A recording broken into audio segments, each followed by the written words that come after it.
They laughed when she walked in wearing a tracksuit. 14 seconds later, no one was laughing. Nobody looked twice when Monica walked in. To most folks in the room, she looked like someone who took a wrong turn or came to pick up her kid from a karate class. She wore a plain black tracksuit, the kind with no logos or fancy stitching. Just something clean, practical. Underneath it, a simple green t-shirt peeked out. No brand, no slogan. Just green. It was a Tuesday evening at Cross Point Grappling Academy in Topeka, Kansas.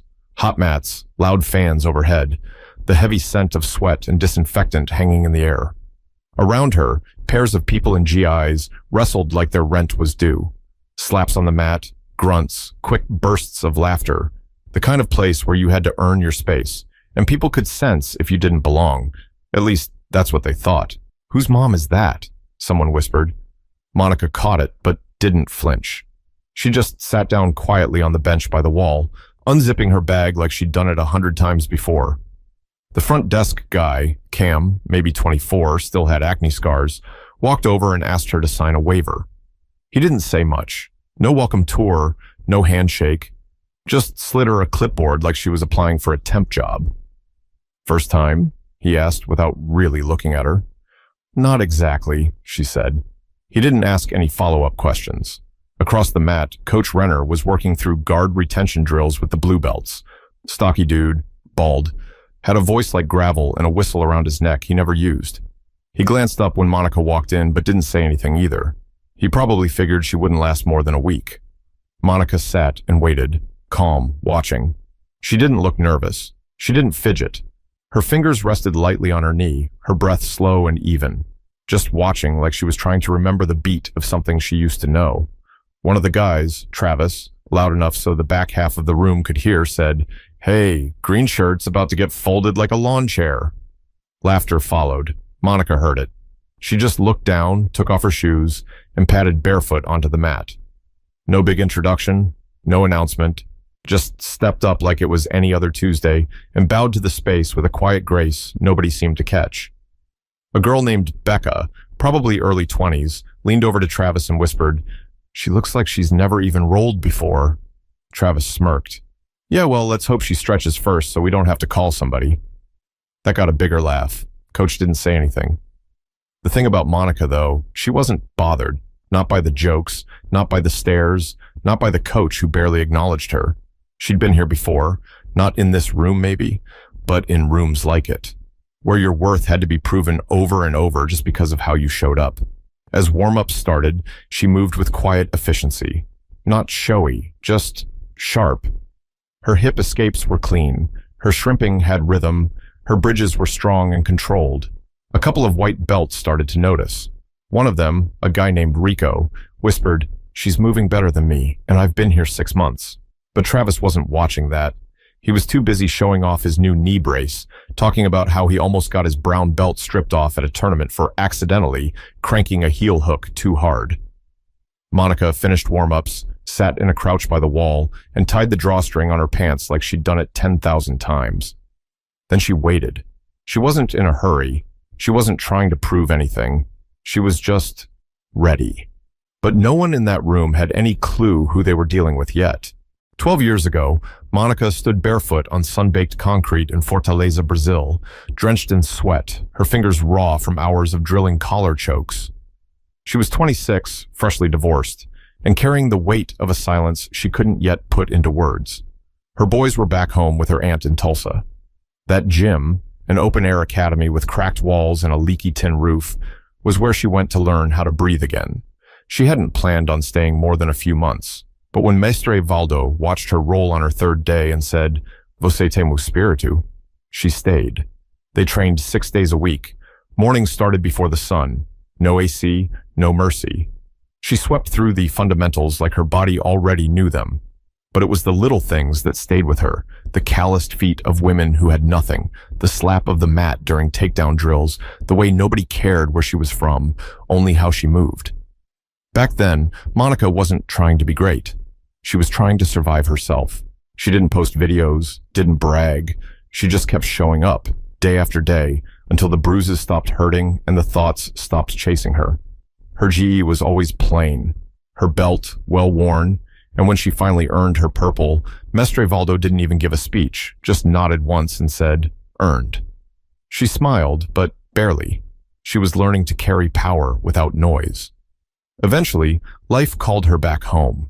Her aunt had a stroke, the boys were older, and real-world stuff like school supplies and electric bills became the new sparring partners. She packed up, folded her belt, and put Jiu Jitsu on the shelf. For years, it stayed there, until recently. One night, after a shift at the medical billing office, she caught herself watching an old match from Brazil. It was grainy and half-muted, but there she was, her younger self, chaining passes like a metronome. She watched it twice, then again, and when her son, Jordan, walked in and asked, "That you?" She only nodded. "Dang, you were kind of a beast." She smiled and turned off the TV. I was all right. That night, she couldn't sleep. Something in her chest was awake again. Not loud, not pushy, just a quiet drumbeat. She didn't talk to anyone about signing up for Crosspoint, didn't post about it. She just called the gym, asked about trial classes, and picked the soonest Tuesday. She didn't tell them about Brazil, or Mestre Valdo, or the medals packed away in a shoebox under her bed. She didn't need to, because what they didn't know about her wasn't for them. It was for her. She wasn't coming to be seen. She was coming to remember. So when Travis made his little joke about folding chairs, Monica just breathed. She'd heard worse. But disrespect has a way of waking up the parts of you that never really left. Coach Renner split the group for drills, white belts on one side, colored belts on the other. Monica was sent with the beginners. Travis caught that right away. "Aw," he said, loud enough for the whole side of the room to hear. "They're giving her the kindergarten class. Should have brought crayons." Someone chuckled. Not because it was funny, but because nobody wanted to be the one not laughing. Monica didn't look over. She just paired up with a nervous-looking teenager named Eli, who had tape around every finger and the kind of eyes that asked permission before every move. "You want to lead?" Eli asked, shifting from foot to foot. "You go first," Monica said, calm as still water. They drilled scissor sweeps. Eli was clunky but coachable. He kept apologizing every time he bumped her leg or got off balance. "You're fine," Monica told him, adjusting his posture mid-movement. "You're actually close. Just anchor your elbow tighter and twist your hips more. Like this." She showed him, slow and smooth. Eli blinked. "Wait, you've done this before." "A little," she said. Meanwhile, Travis was rolling with a blue belt named Devin, a short, stocky guy with fast hands and an obvious limp. Travis kept laughing, overdoing the taps and making a scene every time he got a good position. Coach called for partner switches. Monica ended up with a man in his 50s named Calvin, who smelled like peppermint and wore a brand new white belt that still had the crease from the package. "You got any injuries I should know about?" Monica asked politely. "Just my pride, but I think that's already on its last leg." She smiled, a real one. They ran a few more drills. Monica stayed focused, steady. She didn't try to outshine anyone, but it was obvious. Her base was too solid, her movements too clean. After one transition, Coach Renner stopped and raised an eyebrow. "You said you were new to this gym," he said, watching her closely. "I am." "Where'd you train before?" Monica shrugged. "Different places." He looked like he wanted to press, but didn't. Instead, he moved on to check someone's hip placement across the room. Travis, sitting against the wall, drinking from a giant neon water jug, saw the exchange. "She's hiding something," he whispered to Becca. "Bet she used to do cardio kickboxing and thinks she's a killer." Becca didn't respond. She was watching Monica. Her expression was hard to read. By the time sparring was announced, you could feel something shift. Coach let the class pair up freely for open mat. Travis stood up immediately and clapped his hands. "Yo, Monica, right? Want to roll?" All eyes turned. He wore a brown belt that was half faded and fraying at the edges, tied tight like it meant something more than what it did. Monica stood slowly, brushing a wrinkle from her t-shirt. "Sure." She walked over like she had nowhere better to be. Calm, no trash talk, no extra energy, just present. Travis grinned and gave a performative bow, mocking the tradition. "I'll try not to break you," he said, laughing. Monica didn't say a word. She just bowed back and settled into position.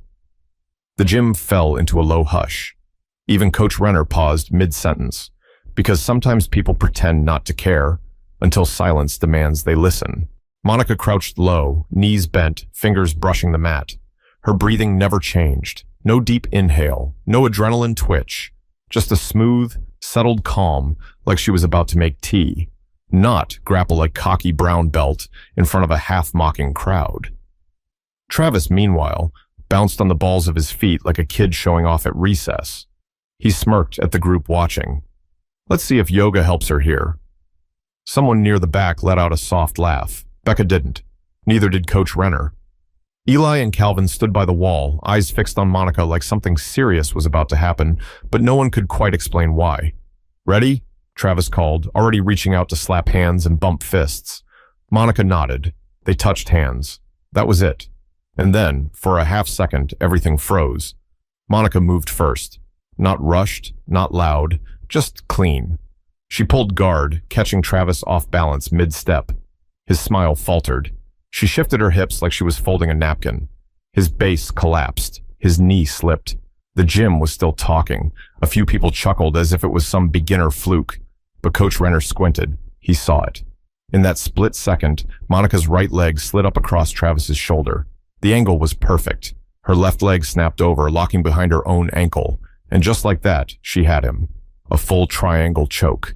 Deep, tight, zero daylight.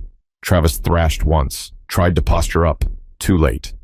Monica adjusted by a hair, just a shift in her hips, and squeezed. He tapped. 14 seconds.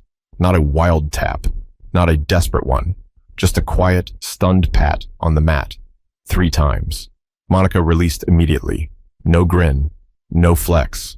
She sat back, legs crossed, and nodded once. Not at him, but at the moment. She stood, calm, and walked back to the wall. Her shirt stuck slightly to her back from the heat. She didn't look for applause, didn't scan the room. Just picked up her towel, wiped her face, and sipped water from an old steel bottle. The mat was dead silent. Travis lay there, blinking up at the ceiling like it had betrayed him. Becca stared, jaw halfway open. Even Eli turned and looked at Calvin with wide eyes like, "Did we just see that?" Coach Renner finally said something. It was quiet, but everyone heard it. That wasn't luck. Travis sat up, face red, not from embarrassment, but from how deep the choke had been. He didn't say a word. He didn't have to. Monica sat back down, legs stretched out in front of her. She tied her hair into a loose ponytail. No expression, just peace. "Yo," Rico said quietly from the other end of the bench. "That was the cleanest triangle I've ever seen in real life." Calvin chuckled. "Told you, she's something." Nobody laughed this time, but when silence shifts to respect, you know something real just happened. Coach Renner looked across the room, arms folded. His usual bark was gone. He said nothing, just nodded once and signaled the next pair to roll. But you could feel it. Everyone was thinking the same thing. Who the hell is she? Travis was still on the mat, rubbing the side of his neck. He avoided eye contact as he stood and walked toward the far wall. Becca opened her mouth like she was going to say something to him, then didn't. Monica didn't gloat. She didn't even look at him. She had already moved on. "Next round," Coach called. "Keep it moving." Monica stood and stretched her arms, slow and controlled.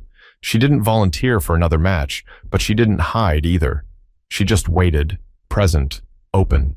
A few of the more serious students noticed how still she was, not stiff, not nervous, just composed. This time, Rico stepped forward.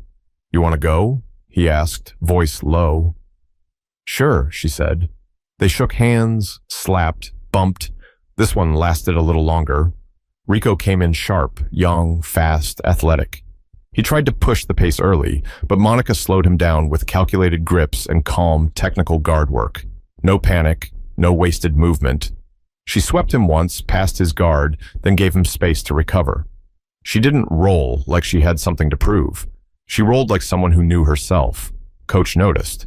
He wasn't saying much, but his eyes were locked in. So were Becca's. Eli leaned against the wall, arms crossed, whispering to Calvin, "She's on another level." Rico tapped after about 90 seconds, armbar. She helped him up, patted his shoulder, sat again. Then Becca stepped forward. "My turn?" she asked. Monica stood, no hesitation, same rhythm. They rolled. Becca was sharp, tough base, smart angles. She pushed harder, tried to isolate Monica's wrist, went for a quick arm drag. Monica defended, countered with a simple collar grip, slowed the pace, then passed. Controlled the back. Rear naked choke. Tap. It was clean. Just like the others. Becca sat up after and looked Monica in the eyes. You've done this a long time. Monica finally spoke more than a sentence. Yeah, she said quietly. I have. Coach Renner walked over as they finished. His usual stiffness was gone. He stood over her like he wasn't sure what to say. You said you were new to this gym, he said again. Monica nodded. He let a beat pass. Where'd you train? Brazil, she said simply. Fortaleza. The room went still again. Someone at the back muttered, Wait, Brazil? Coach tilted his head. How long were you there? 4 years? Silence stretched. Rico blinked. You a black belt? Monica hesitated, then exhaled. I was. I am. I just don't wear it anymore. Nobody laughed. Nobody spoke. Even Travis, sitting by the wall, stared at her like he was finally seeing her for the first time. Coach just nodded slowly. You should have said something. I didn't come here for that, she said. I just wanted to train. And that was it. No speech, no story, just truth. But sometimes the strongest thing you can do is show up without needing to explain a damn thing.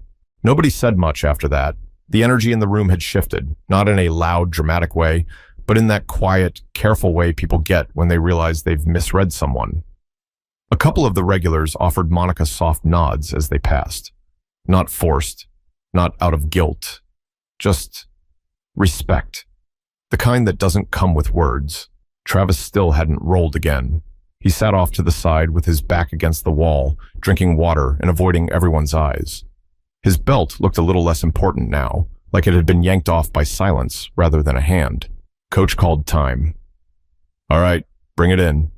The group gathered near the edge of the mat, sweat dripping, hands on hips, breathing hard.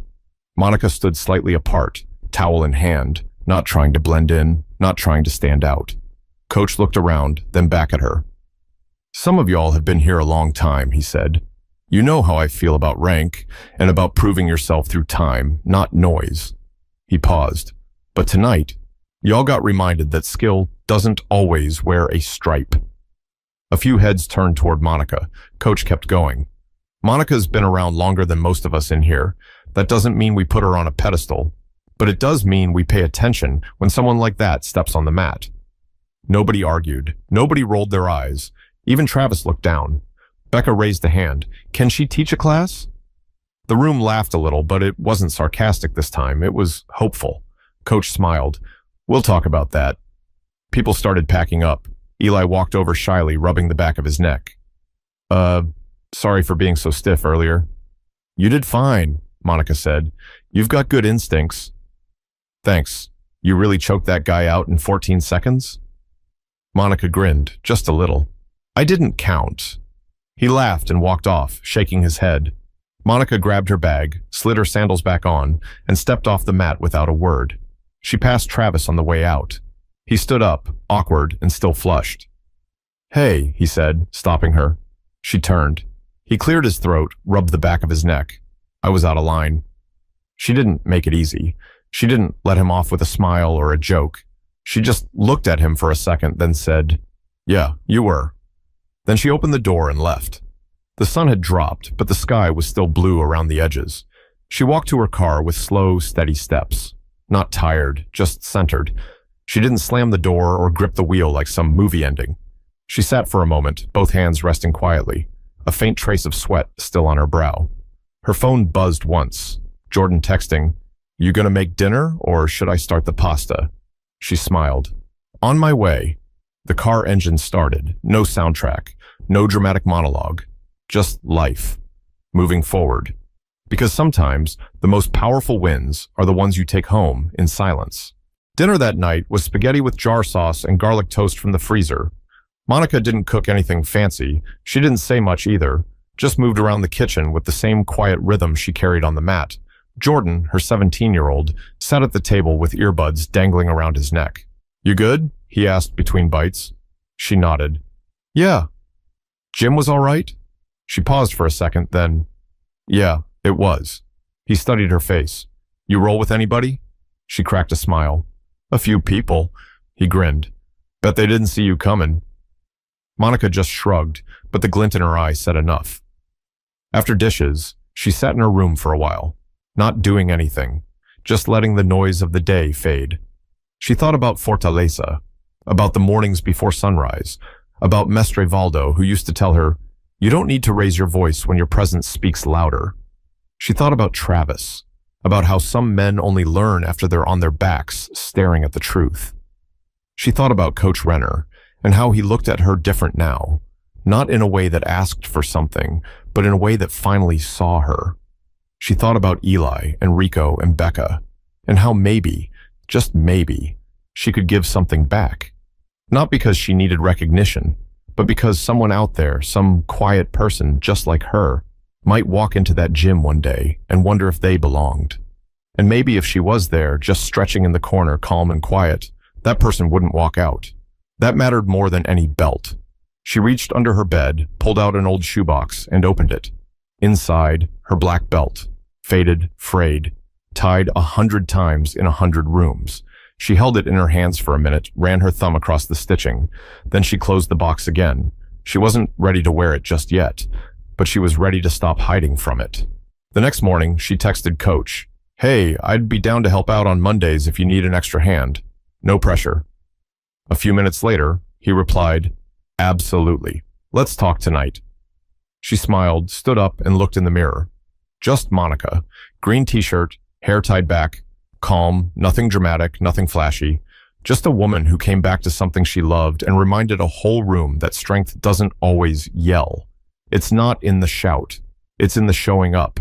It's in knowing who you are when nobody else does.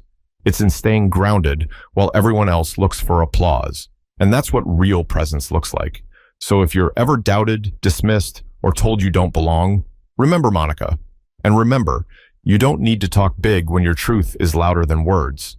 If this story made you feel something, share it with someone who needs to hear it. There's always someone out there feeling underestimated. Maybe today's the day they remember who they really are.